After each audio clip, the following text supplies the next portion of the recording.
Hello, ito yung nasa Pilipinas ako. So, syempre, Sunday, family day. So, nagkasabihan na, sasama kami kasi born again yung family ko. So, yan, nandiyan na kami. Dumating na kami doon sa pinaka-venue. So, syempre, alam yun na, kailangan naka-aura din ako. Hindi pwedeng puro lang sila makikita sa cam. So, ito na, panik na. Pumapanik na yung aking kapatid, anak, pamangkin, nanay ko. So, ayan. Pasok. So, kapag pasok namin dun sa pinaka-chapel, hanggat wala pa yung aming pastor, so, syempre, aura, yan, ang mga takot sa cam. So, nandyan yung aking hipag, kapatid. Syempre, hindi pwede mawala. And then, after naming sumamba, so, syempre, lunchtime, kaya kami sama-sama kasi magla-lunch kami together.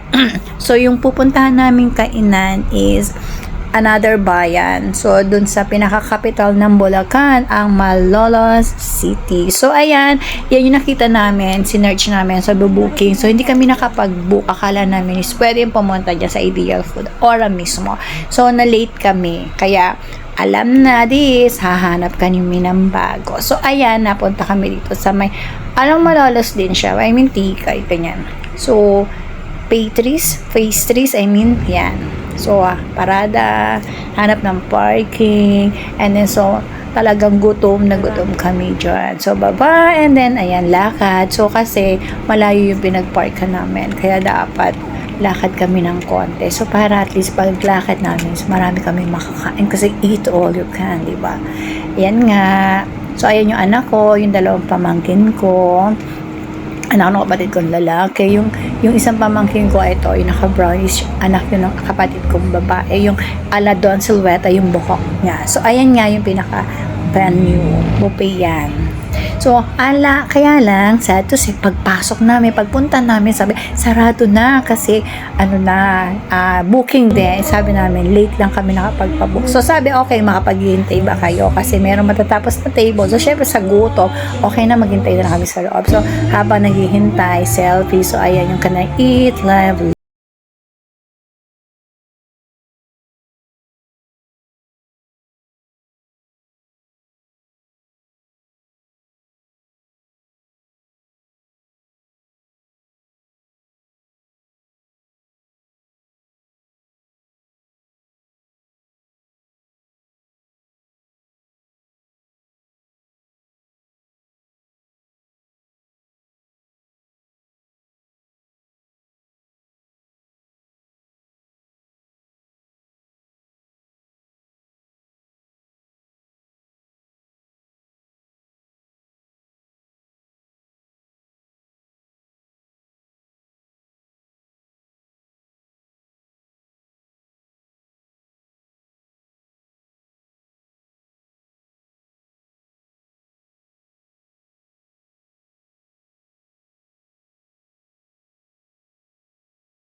ko, pati ng mga hipon-hipon, yun ang nilapang namin.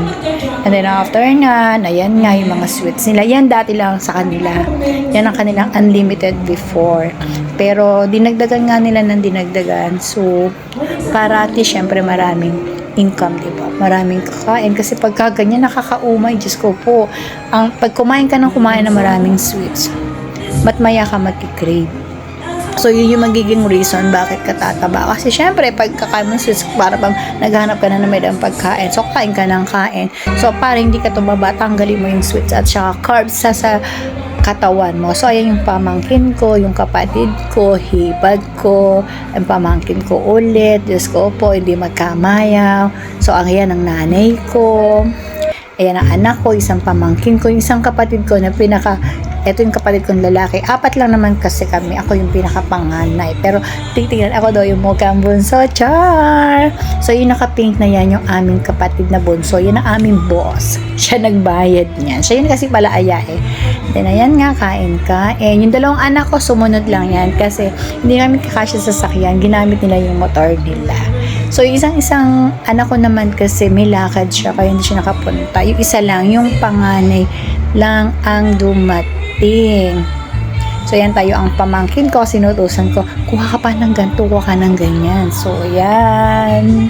Ayun yung anak ko, yung naka-jacket na yan. Kasi nagmotor siya, kaya siya naka-jacket. Hindi siya naka-jacket kasi malamig, hindi. Kasi mainit. So, alam yung kinain niya is mahilig siya sa seafood. Saka, sabaw. Parang ako, hindi ako pwedeng walang sabaw na hihigupin. So, ayan. Siyempre, bago kumain, kailangan makita ako sa camera. Sila tapos na ako, papakain pa lang. Imagine mo, mga tahimik na. Kasi nga, busog na. Ako, ngayon pa lang. So, ayan na. Isip-isip paano may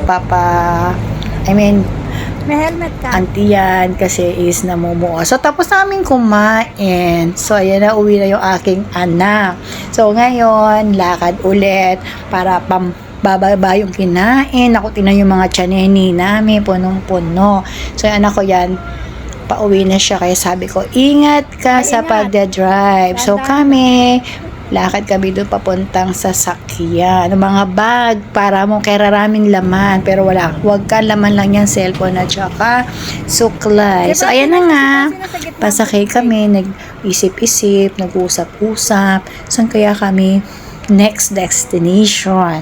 So nung sumakay kami, okay kami sa sasakyan. Nung pag-sakay namin, hindi na kami magkasya. So ayan, pauwi na kami niyan dun sa lugar namin. Balagtas then Borol. So nag-iisip-isip kami dyan. Sabi namin parang nalalaki yung tiyan namin. So nag-isip kami ngayon na palipas muna kami ng oras kasi parang talagang grabe, full talaga. Kaya ayan yung highway papunta kasi merong may daan. So ayan yung highway papunta dun sa lugar namin sa Borol kasi merong daan na hindi na kami ginadaman sa bayan. So ayan nga, nadaanan namin yung Shell na kung saan diyan sa Shell meron diyang Starbucks. So napagkaisa namin na baba muna kami, Starbucks muna kami. So hanggang sa maghanap nga ng parking area yung kapatid ko ng lalaki.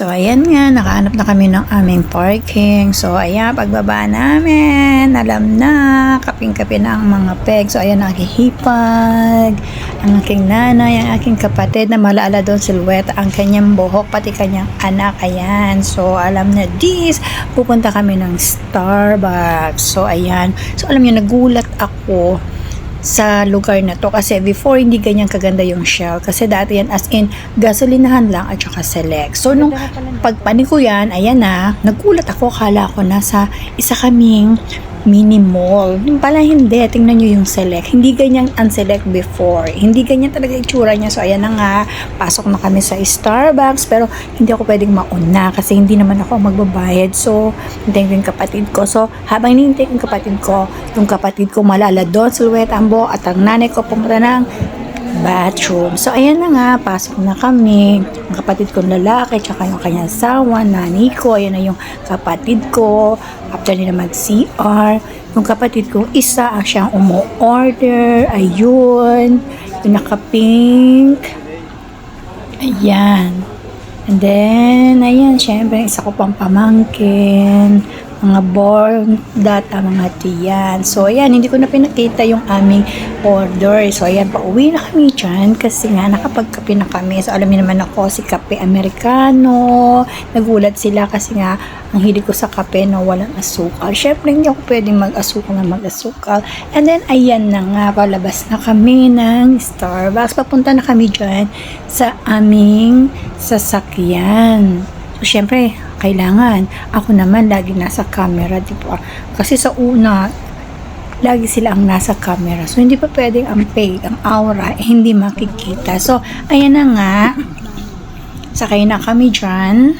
And then, nagsit kapatid ko is gasolina ng konti. Ayan, ikot. So, yung lugar na yan is malapit na sa bahay namin yan. Barangay na din yan. Sa highway kasi yan tayo. So, ngayon, ayan na, ikot-ikot ng konti, mahanap ng buwelo para kami ay makalabas. And then, pupunta kami dun sa magpapa-air kasi yung kapatid ko. Alam mo naman, mabumigat nga kasi kami. Kasi sabi ng kapatid ko, no ba yan? Ang bigat nyo na. Kasi nga, mga busog. So, ayan, dahan-dahan. Tinutur daw nila ako. Kasi nga, tagal ko na hindi yan napuntahan. Buhay pa yung asawa ko. Imagine niyo 12 years na pati asawa ko. So, iba na talaga. As in, gulat na gulat ako. Oh, imagine niyo may mga inasal, may KFC, may Starbucks, diba? Sabi ko, nasa ng Tim Hortons? Sa social ka, syala. Naghanap pa raw ka ng Tim Hortons. So, ayan na. Palabas kami dyan ng highway. So, mga ilang minuto lang, mararating na namin yung aming bahay. So, ayan. Before kasi may daan dyan eh. Papunta na. Lalakad na lang. Tapos sa amin na. Kasi Barangay Borough Second din yan. So, ayan na. Nakabuelo na kami. Palabas na kami ng Shell.